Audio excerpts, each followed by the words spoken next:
Playing the guitar is easier than you think. This isn't just about mastering an instrument, it's about unlocking a language of rhythm and melody that's universal. Today, we're going to dive into the wonderful world of guitar playing, breaking it down into manageable pieces. You'll see that with a pinch of patience and a spoonful of practice, anyone can learn to play. We'll be demonstrating with popular, easy songs, making the process fun and engaging. Get ready to discover how you can strum your way to a new skill. Before diving into playing, let's familiarize ourselves with the guitar. Imagine it as a musical map, each part with a specific role in creating those beautiful sounds. At the top, we have the headstock, where the tuning pegs live. These little guys control the tension of the strings, allowing you to tune your guitar. Running down from the headstock, we have the neck of the guitar, a long, slender piece of wood adorned with metal frets. These frets divide the neck into segments, each representing a different note. The body of the guitar is like the heart of the instrument, where the sound resonates. Here you'll find the sound hole, the bridge, and the strings. The sound hole amplifies the vibrations from the strings, while the bridge holds the strings in place on the body. Last but not least, the strings. These are your keys to the musical kingdom. Each string plays a different note, and when combined, they create chords. Now that you understand the basics about your guitar, we're ready to start playing. Scene script. Chords are the backbone of most songs, and it's easier than you might think to master them. Let's delve into the world of basic guitar chords. These are the building blocks of many of your favorite songs. They're simple, memorable, and with a bit of practice, they can be under your fingers in no time. The first one is the C chord. Picture your fingers forming a kind of staircase on the fretboard, from the first fret on the B string to the third fret on the A string. This chord rings out with a bright, happy sound, the perfect start for our chord journey. Next up is the G chord. For this one, your fingers will form a sort of triangle on the fretboard, with the first finger on the second fret of the A string, and your second and third fingers on the third fret of the low E and B strings, respectively. The G chord has a bold, resonant tone that's used in countless songs. Moving on, we have the D chord.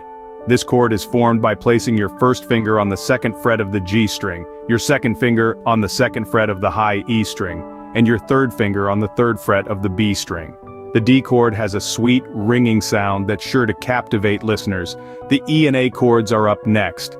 For the E chord, your fingers will be on the second fret of the A and D strings, and the first fret of the G string. The A chord is similar, just move everything down one string. These chords have a full, rich sound that really fills out a song. Now let's put this all together with a simple song, Horse with No Name by America. This song uses the E and D chords, and it's a great way to practice transitioning between them. With these chords you can play countless songs. Keep practicing. You're well on your way to becoming a competent guitar player. Remember, the key to mastering these chords is persistence and patience. You've got this. A song isn't just about the chords, but how you play them. It's time to learn about strumming patterns. Strumming patterns, my friends, are the heartbeat of every song. They are the rhythmic pulse, the cadence that carries the melody, and the groove that gets your foot tapping. Just like a drummer in a band, your strumming hand sets the rhythm on your guitar. Let's break it down a little further. A strumming pattern involves a series of down and up strokes that you play on the strings of your guitar. These patterns can be simple, like a steady downstroke on each beat, or complex, with syncopated rhythms and intricate combinations of down and up strokes. Now to illustrate, let's take a well-known song, Wonderwall, by Oasis, as our example. This song has a distinctive strumming pattern that really drives the song forward. The pattern goes like this: down, down, up, up, down, up. Now it might seem a bit tricky at first, especially if you're just starting out, but don't worry. The key here is to keep your hand moving. Think of it as a pendulum, constantly swinging back and forth.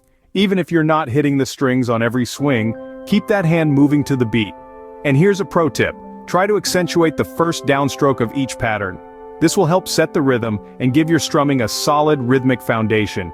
But remember, there's no right or wrong strumming pattern. It's all about what feels and sounds good to you. So feel free to experiment with different patterns and rhythms. You might just discover a new sound that you love.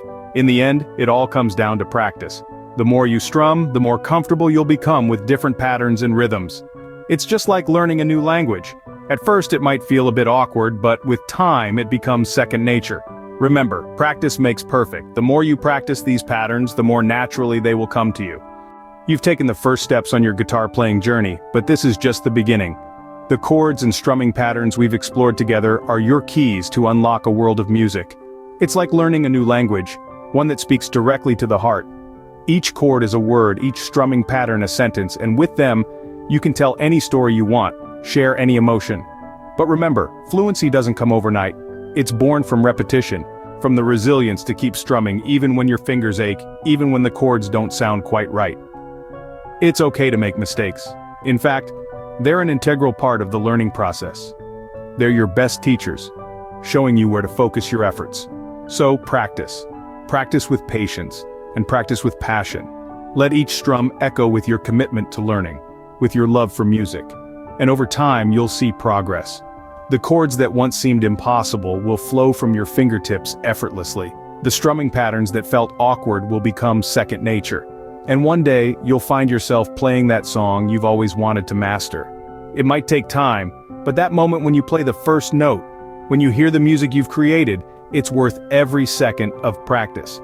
Keep practicing, share your progress, and most importantly, enjoy the music you're creating. You're closer than you think to playing that song you've always wanted to master.